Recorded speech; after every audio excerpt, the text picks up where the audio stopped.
Welcome back नाजरीन। माजिद साहब, वो आपने भी आज सुना होगा कि हमारे कुछ मीडिया हाउसेस पे वहां पर कारकुनान घुसे हैं, उसके बाद स्लिंग शॉट्स लेके कुछ रिपोर्टर्स, मैं भी उस टाइम के ऊपर डी चौक में मौजूद था कि जब वो स्लिंग शॉट गुलेल जिसको लेकर पत्थर और वो कैंचे मार रहे थे। ये मतलब ठीक है, आपकी डिमांड्स हैं, लिजिट डिमांड्स हैं, हम बार बार हम भी कह रहे हैं कि यार पीसफुल प्रोटेस्ट के ऊपर गवर्नमेंट को आपके साथ बैठना चाहिए, बट एक ही तरीका कार है, मतलब ये किस किस्म का एहतजाज है? जी बिल्कुल, ये तहरीके इंसाफ की हिस्ट्री में ये चीजें मौजूद हैं। और बड़ा अनफॉर्चुनेट है कि पार्टी खामोश रह के या इसको साजिश करार दे के इन चीजों से पहलू तही इख्तियार कर लेती है। हम्म। तो इस हवाले से बहरहाल पार्टी क़यादत को सोचना चाहिए कि उन्होंने गुज़िश्ता 10 साल में क्या रवायात तरतीब दी हैं। आपको सहाफ़ियों से शिकायत हो सकती है, उनकी कवरेज से हम्म। आपको मसला हो सकता है, कवरेज ना करने की शिकायत भी हो सकती है।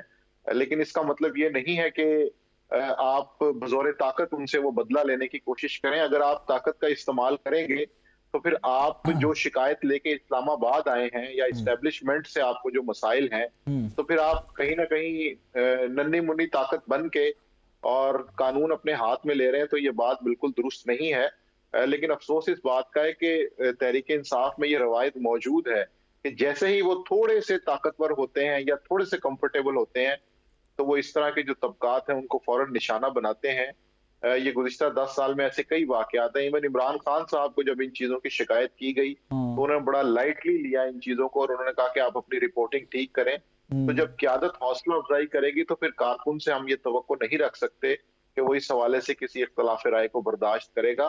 तो बहरहाल अगर तहरीक-ए-इंसाफ ये चाहती है कि गुज़िश्ता 2 साल के अंदर वो बहुत मार खा चुके हैं, बहुत इंतकाम का निशाना बने हैं, हम्म। तो उन्हें अपनी रवायात को भी बदलना चाहिए और जो शिकायत उनसे हैं उनको उनको भी। दूर करना चाहिए। माजिद भी, एक चीज जो मैं आपसे डिस्कस, जो सबसे मेरा फोकल पॉइंट था जिसके ऊपर मैं आपसे डिस्कशन करना चाह रहा था, माजी में भी खवातीन ने तहरीक लीड की है, पाकिस्तान के अंदर सियासी तहरीक खवातीन ने लीड की हैं।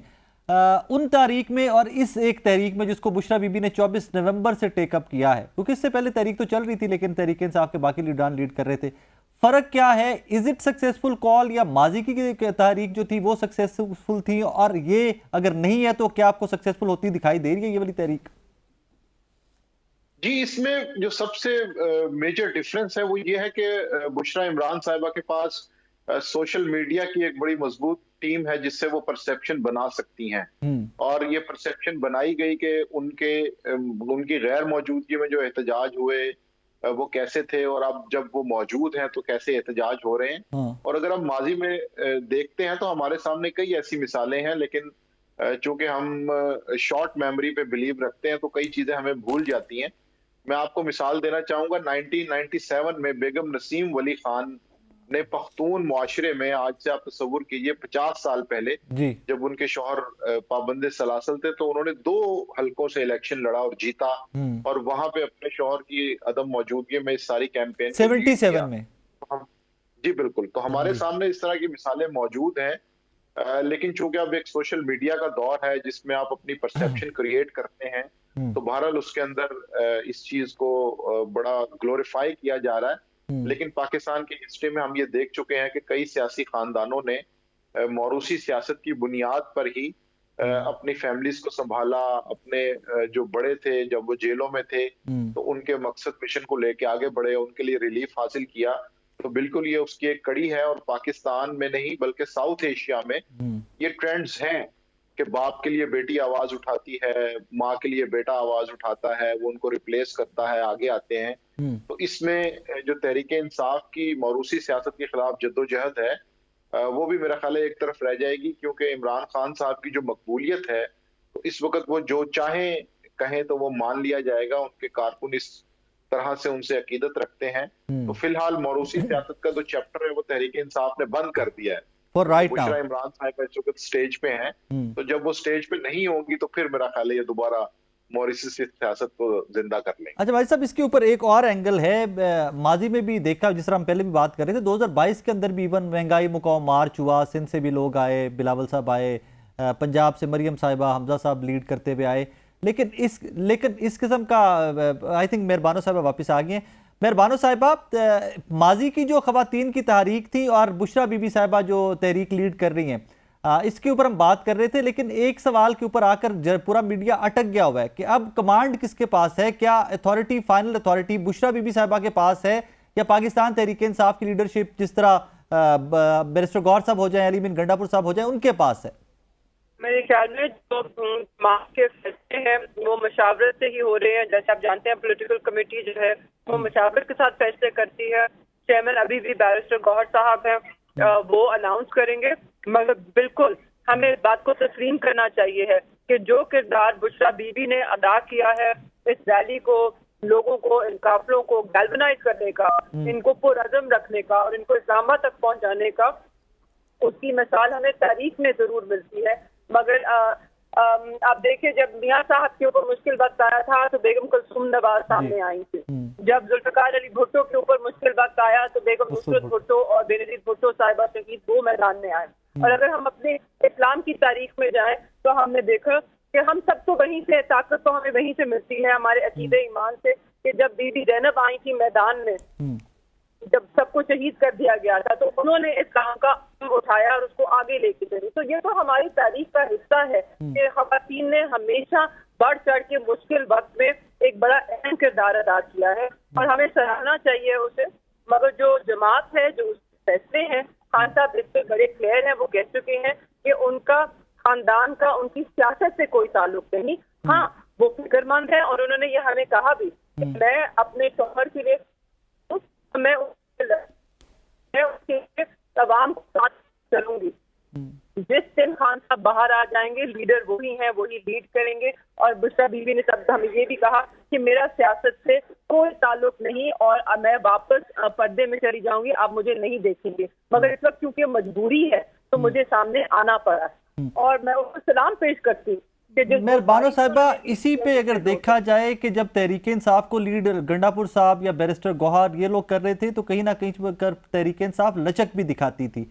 इस दफा किसी डिसीजन में, किसी फैसले में लगता यह है कि लचक नजर नहीं आ रही, और लचक नहीं नजर आएगी तो सिचुएशन बेटर कैसे होगी, कोई वे आउट कैसे निकलेगा तहरीक इंसाफ के लिए?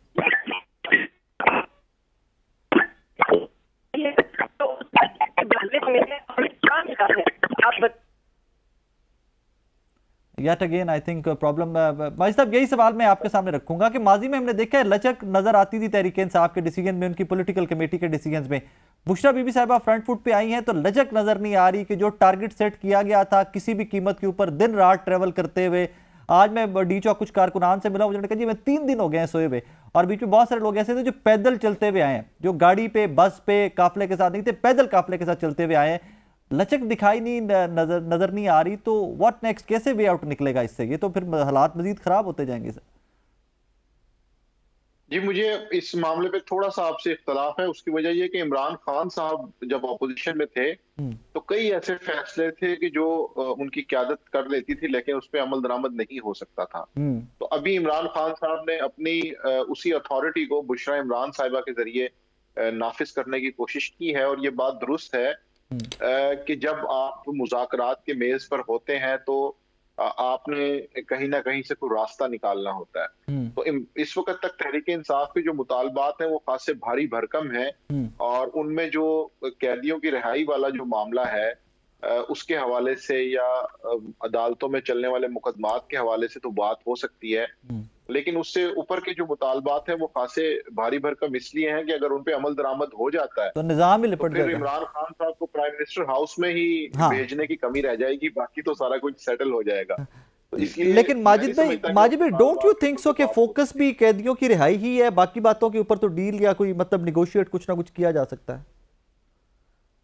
जी बिल्कुल, किसी भी तहरीक को कामयाब बनाने के लिए उसके जो मुतालबात होते हैं वो एक ब्लेंड होता है कि जिसके अंदर कुछ सख्त मुतालबे होते हैं, कुछ नरम मुतालबे होते हैं जिन पे बात की जा सकती है। तो अब इस वक्त मेरा ख्याल है रात को जब ये सारी चीजें थोड़ी सेटल डाउन हो जाएंगी, पुलिस की और कारकुनान की कशीदगी में कमी होगी, तो फिर शायद मिल बैठ के बात करने की नौबत आएगी और उस वक्त फिर दोनों तरफ से अपने अपने कार्ड्स जो है वो शो किए जाएंगे। I wish and I pray कि जो आपने फरमाया अल्लाह करे कि ये हकीकत हो कि कशीदगी में कोई कमी आए।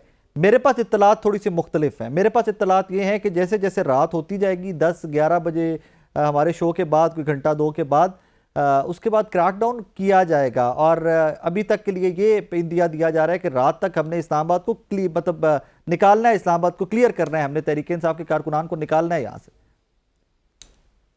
जी बिल्कुल, जैसा कि हमने पहले इस चीज का तज़किरा किया कि ये एक डेवलपिंग स्टोरी है, तो इसके अंदर कई मोड़ आएंगे, कई ऊंच नीच भी आएगी, कई चीजें तब्दील भी होंगी। तो जिस तरह आप फरमा रहे हैं हो सकता है बिल्कुल उस तरह हो सकता है मामलात बदल जाएं, तो हमें इसको वक्त के साथ साथ देखने की जरूरत है। माजिद भाई थैंक यू वेरी मच, मेहरबान कुरैशी साहब आपका बहुत शुक्रिया। आज के शो से इस दुआ के साथ इजाजत दीजिए। हमेशा की तरह मेरी दुआ या मेरा मुद्दा एक ही है, मेरी कौम, मेरा मुल्क, मेरे लोग। लेकिन आज चीजें बहुत मुख्तलिफ हैं। जिस तरह की माजिद साहब भी फरमा रहे थे कि डेवलपिंग स्टोरी है, डेवलपिंग स्टोरी के अंदर बहुत सारे फैक्टर्स हमें जहन में रखने पड़ते हैं। यही लोग जब अटक से पीछे थे तो डीपीओ अटक साहब का एक इंटरव्यू आया आपके और हमारे सामने कि जी हम ये कर देंगे, हम वो कर देंगे। वक्त से पहले स्टेटमेंट्स मत दिया करें, लोगों में गुस्सा मत उभारा करें। मोहसिन नकवी साहब जो आज कह रहे हैं कि हमें बताते हैं कि जी टीयर गैस के एक गोले की कीमत इतनी है, ये हमारा जानी नुकसान, जो सबसे बड़ा जानी नुकसान तहरीक इंसाफ का कारकुनान का, उस जमात का, उधर से रेंजर्स, उधर से पुलिस, जो सबसे बड़ा जानी नुकसान हुआ है। Imagine their families, they have families, उनके जो दुनिया से चले गए हैं, रेंजर्स के एहलकार, पुलिस के एहलकार, पाकिस्तान तहरीक इंसाफ के कारकुनान, उनकी फैमिलीज हैं यार, उनके बच्चे हैं, उनकी बेगमात, उनकी माएँ, उनकी बहनें, उनके बच्चे उनकी रात तक रहे थे कि ये वापस आएंगे and all that. And eventually आज वो मैं एक जनाजे की फुटेज देखी है मैंने, एक वो काउंसलर थे पाकिस्तान तहरीक इंसाफ के, उनकी, दूसरी तरफ रेंजर्स के जनाजे हुए हैं, ट्रैफिक पुलिस के जनाजे हुए हैं, पंजाब पुलिस का एक साहब जो थे उनका जनाजे की फुटेज देखिए। ये दिस इज़ नॉट ऑन, मतलब इसकी ये इस तरह नहीं चलना चाहिए कि इसमें मजीद कशीदगी आती जाए। ये यहाँ तक पहुँच गए ना यार, यहीं पे रुक जाओ, कहीं पे फुल स्टॉप लगाओ, बैठ के बात करो, talk to each other. Mohsin Naqvi साहब एक स्टेटमेंट उनकी आज की पॉजिटिव मेरी नज़र से गुजरी कि यार पाकिस्तान तहरीक इंसाफ के कुछ लोग बात करना चाहते हैं बट कोई खुफिया हाथ है, प्लीज़ फाइंड आउट दैट खुफिया हाथ। और फिर इसके ऊपर I would be very very honest कि अगर इन 3 मुतालबात में से एक मुतालबा जो सियासी गिरफ्तारियाँ हैं और सियासी रहनुमा जो गिरफ्तार हैं, उनको परोल पे, उनको रिहा करने के तरीक़ाकार गवर्नमेंट के पास बहुत सारे मौजूद थे। इमरान खान साहब हो जाएं, एजाज चौधरी साहब हो जाएं, या 75-80 साल की यास्मीन राशिद साहिबा कैंसर सर्वाइवर हो जाएं, इनमें से किसी ने भी, अल्लाह माफ़ करे, कोई मुल्क मुखालिफ ये लोग नहीं हैं। सियासी नज़रियात, सियासी मुखालफत आपकी अपनी जगह के ऊपर, लेकिन इस तहरीक को और स्टेट के रवैये को इस हद तक मत ले जाइए कि जहाँ से नफ़रतें मज़ीद जन्म लेती रहें। I hope and I pray कि चीज़ें डेवलप हों, पॉजिटिवली डेवलप हों, कोई ब्रेक थ्रू हो और ये अमन देखें, हम कोई बेहतरी देखें इंशाअल्लाह।